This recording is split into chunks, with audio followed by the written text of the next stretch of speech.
Vedo molto bene Zanetti a capo di un progetto di forte modernizzazione e internazionalizzazione della città di Treviso, a capo di una sua lista civica, intorno alla quale converge tutto il centrodestra. L'eventualità di una candidatura del re del caffè infiamma il PDL. Castro plaude alla discesa in campo di Zanetti. Nonostante alle elezioni manchi ancora un intero inverno, il clima è già caldo e Castro invita i leghisti a un atteggiamento diverso. Addirittura con il Toto Donna, come sta facendo Granello, credo che stiamo incespicando prima ancora di incominciare a marciare.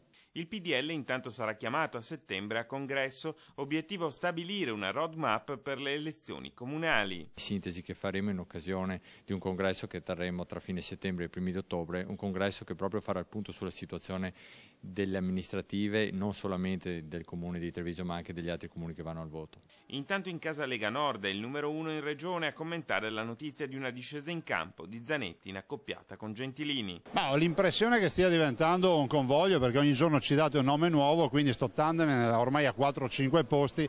Io penso che la volta di aprile avremo un bel convoglio con un bel po' di vagoni.